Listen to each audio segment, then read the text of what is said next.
Citizens and nobles of Livland, the founder of Livland and the Kellsburg dynasty, His Imperial Majesty, Tsar Jephtha Kellsburg.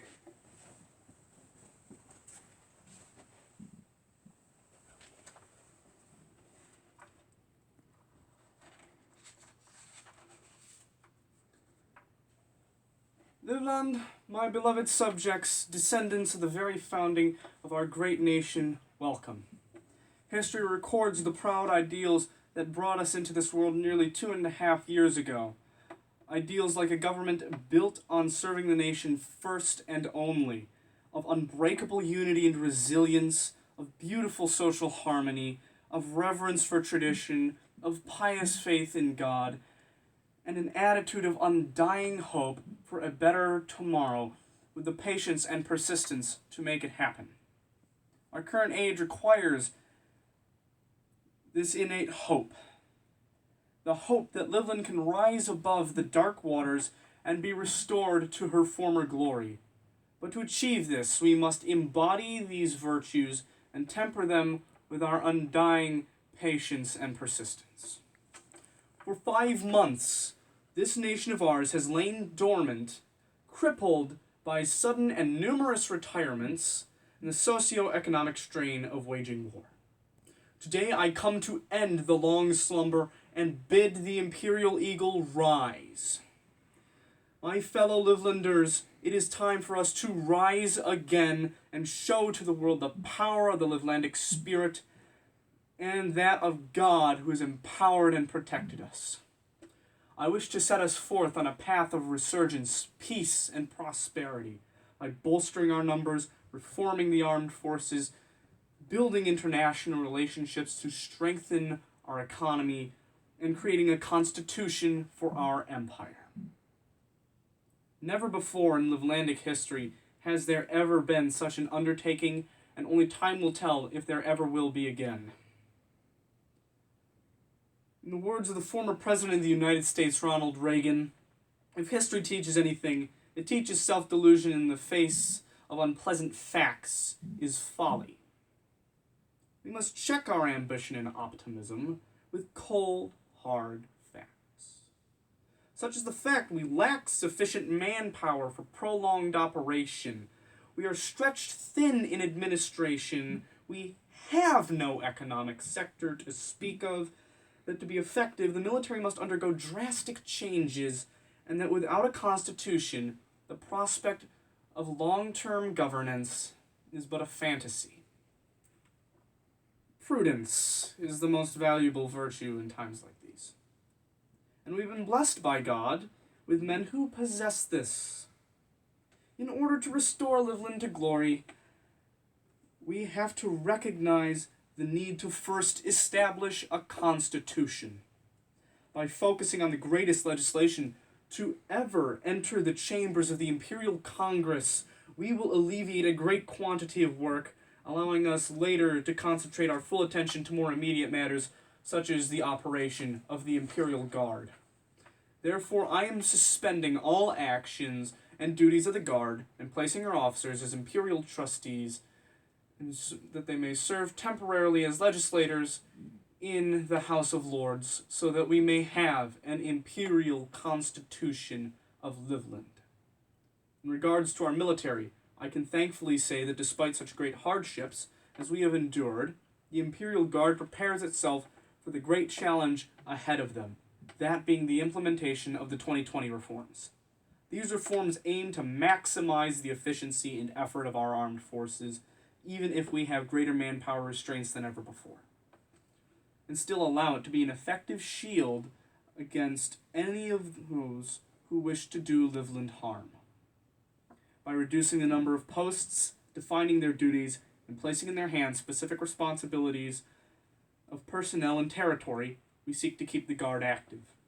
Through a reform of information management and collection, the Guard is now capable of assessing threats without and within analyzing itself for its own betterment. Finally, on how its operational doctrines have changed, it continues to focus on the protection of Livland first and foremost.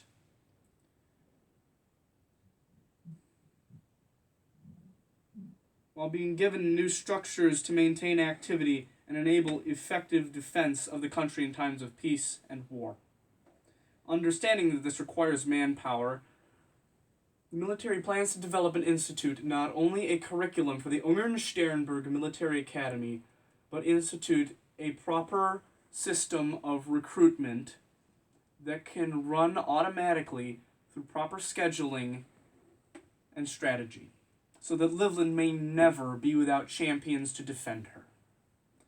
In our founding, Livland was intended to be a civil state, where things such as trade and industry could flourish, but due to circumstances beyond our control, this has not come to fruition properly in our history. Along with this, there has been a willingness to isolate from the world, as our introduction to it was through an unjustly declared war of aggression against us. But we, in wisdom, forged alliances in the past that have greatly benefited us.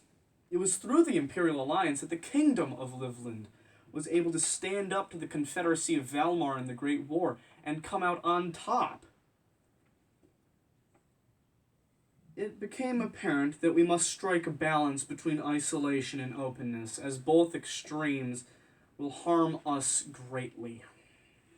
Therefore, I am seeking the establishment of a brothers' alliance.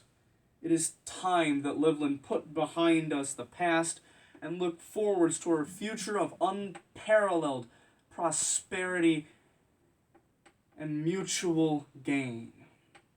I am proposing that talks begin between the Tsardom of Livland and the North Sea Trading Company to put behind us the War of the Tsar and usher in a new age of political, economic, and military cooperation, so that both of us may prosper from this, and that a war started over poor and disheartening reasons does not get in the way of brotherly blood. Livland stands not only to gain precious resources and a stable trade partner, but a reconciliation of blood. For may I remind you, their founder was one of our very own founders, and to this day is their ruler. Politically, we have gone our separate ways, but by blood we are all sons of the embodiment, which is the ideals of the First Reich. Such alliances of kinship should be the strongest in the world, and let us pray it be. For together we are united in blood, and through unity, Livlanders have always stood up to the world. This has been a year of great uncertainty for Livland, yet we still stand, having existed for 2 years and 5 months, as well as now having empire over a reunified nation for more than a year. I am confident in the abilities of the Livlandic people to rise above these challenges as a phoenix rises from the ashes. Your achievements are a testament to your resilience and unity. To regain our homes, we fought in the face of defeat against Valmar, and we came out on top with an absolute victory. We are one of the few nations that can ever claim to have existed as a full state and more than just a military, a status we now wish to regain after such depletion of population. Livland has through the ages possessed one of the most feared and respected militaries in the community for our undying tenacity in battle and our vision for pushing the frontiers of our possibilities in organization and in the field. Our diplomats are some of the best in the world, and our people some of the most steadfast in the face of trial. Finally, our government, with a refined system of administration and some of the most finely detailed processes of law in the world, we have forged a system to be rightfully proud of. For all these achievements and more, I can stand before you today and say that my faith in the Livlandic people and their abilities and my faith in God has never been stronger. So let us together with vigor and zeal bring our nation back from the greatest slumber in our history so that we may soar to the stars. For as our motto says, united we stand, and it is in this unity that we will overcome.